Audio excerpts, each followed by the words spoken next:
Well, yesterday we did lose an Australian legend, Bert Newton, the television icon. Brought us decades of laughs from the Graham Kennedy Show to the Don Lane Show, New Faces, and finally, of course, Good Morning Australia.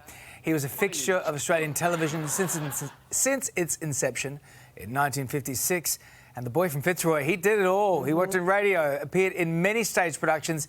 He held the record for hosting the most Logie Awards, and he won 4 gold Logies himself. He really was the king of TV. So with us this morning is one of his close family friends, legendary entertainer Rhonda Burchmore, who was a regular on Bert's GMA, giving us wonderful moments just like this.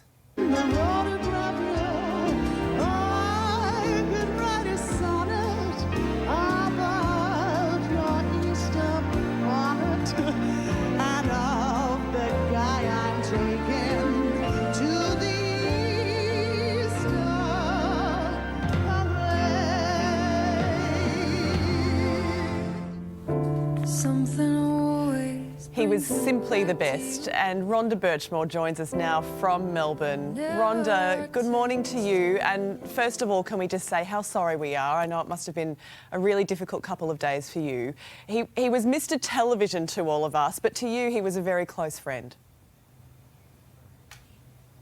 He was, and I was so blessed. My very, very first television show was the Don Lane Show, and we're talking 40 years ago, and I remember being absolutely starstruck by Don and Bert, and Bert just giving me the biggest hug, and that hug, we go, as I said, 40 years, and I'm so blessed to have been part of the, you know, very, very close Newton family circle, and, you know, apart from the incredible Bert the Showman and all the shows we did, to have that other side in my life. And, you know, I'm absolutely, well, you know, shattered's probably too big a word, but I'm just kind of numb. I mean, we all knew that it was coming, but it was just, we never ever wanted to have that day come.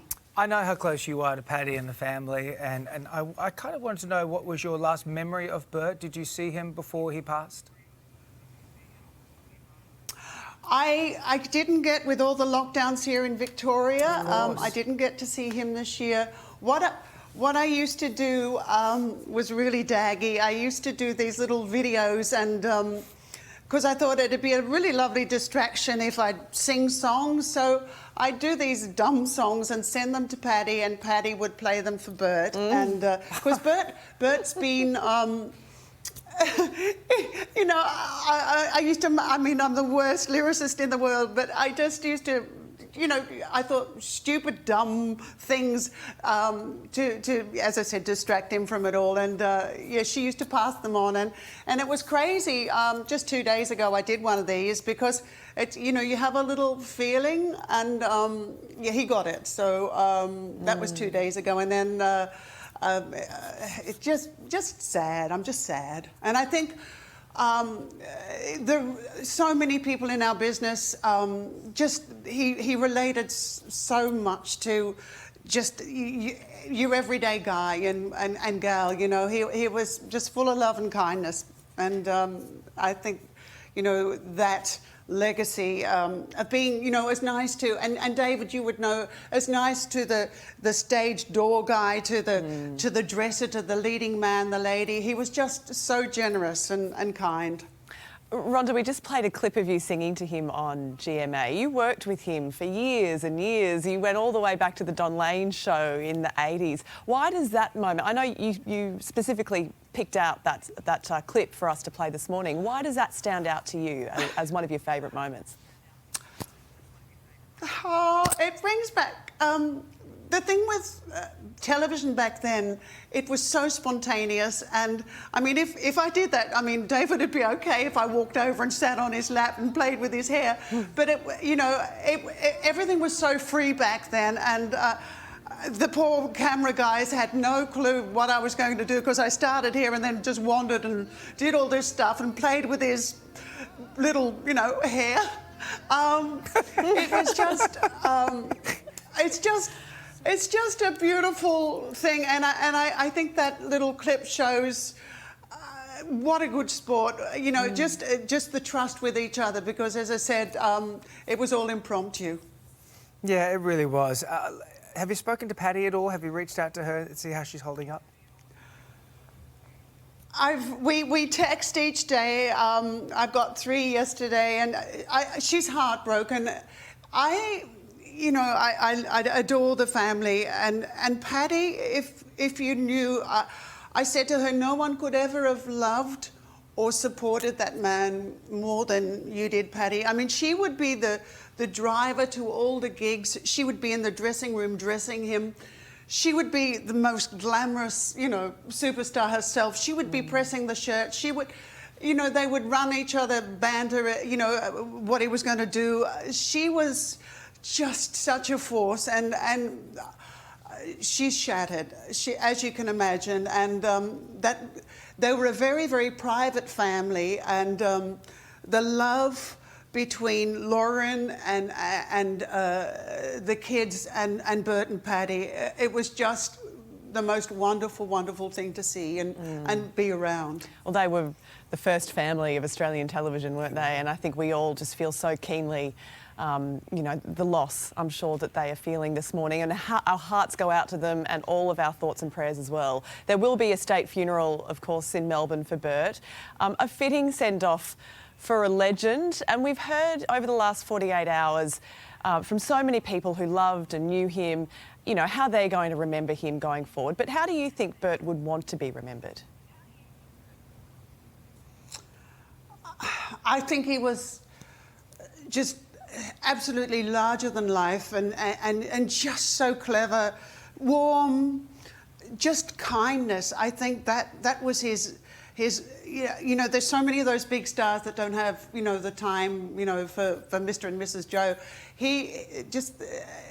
How compassionate he was.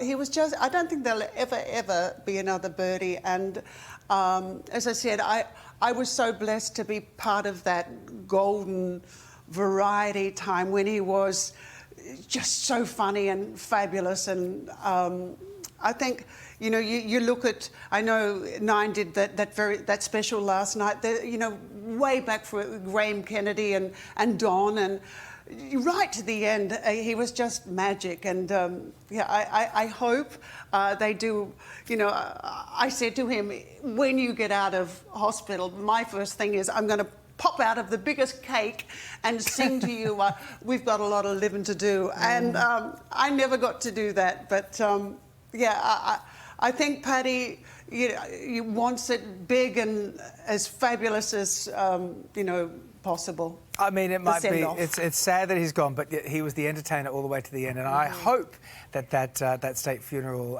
is going to be just the biggest, raucous, funniest thing ever, because that's exactly what I think Bert would want. He wouldn't want us crying that much. No. I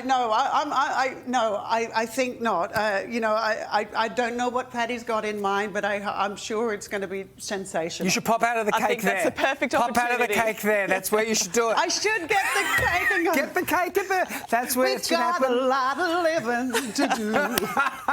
And that is exactly what he would have wanted. I did that at Ken Broziak's funeral. I sang Shakin' the Blues Away and did a tap dance, so maybe I'll do, I don't know. Do it, Rhonda. Do it. That's exactly what Bert would have wanted, and you were such a special part of his life. And, we all learned to discover and love you because of people like Bert. He did that with so many people in this industry, myself included. He introduced us, nurtured us in front of the camera and the audiences and everyone at home so that we could be a part of their lives. I mean, there's me, apparently in 1963, singing on my very first show. It was Shout. But, and that was the thing. He was always so welcoming, and he was just the proper gentleman, and he loved our country. He loved Melbourne. He loved our country. He loved our talent, like Rhonda. Can I just ask, how did he make you... And I loved what he... Sorry. No, go ahead, Rhonda. No, you go, Rhonda. I was just going to say, I used to love that whenever you'd sit on the couch, he'd have the poster of the show that you were about to promote, the big musical, and then he'd whip it around and there'd be a photo of himself or something. I mean, it was just... It was always a gag. The best... from always a gag with John and himself. Yeah, just fantastic times. As the audience, you could always see how generous he was with everyone on set. But what was he like before the cameras were rolling with you? And you know, You wouldn't speak to him before the cameras. Right. So everything was like what we do. So we just spoke to Rhonda on the break. Rhonda, how you going? Blah, blah, blah. He wouldn't do that. So it was always like you'd come out, you might see him in the hallway really quickly, but he would save everything. I think John Foreman said yesterday on Weekend Today with Dickie that he would save everything. So he would have that meeting with you on camera so that the audience was engaged in that sort of introduction. And so that was a really, really good showbiz trick that he used that I think was very, very engaging. Oh, look, now he's taking us back in time. And I honestly, those were some of my favourite memories of performing, was to do that. And you know, you're pinching yourself as a kid from Adelaide, you know, from the northern suburbs who grew up with, you know, Bert and Paddy and Don. You're just pinching yourself. And I pinched myself, you know, sitting there talking to you, Rhonda, as well, because I know, you know, how much you are part of our institution and this industry. We love you, mate. Thank you for sharing your memories. Thank you so much. I love you so much, and love to Paddy and all the people that love that wonderful man. See you in the cake. Go practice that routine. In the big cake. We've got a lot of living to do. We love it. Thank you so much, Rhonda, and take care. Oh, just beautiful, happy memories, I know, everyone. so It was good. lovely reading all the tributes over the weekend.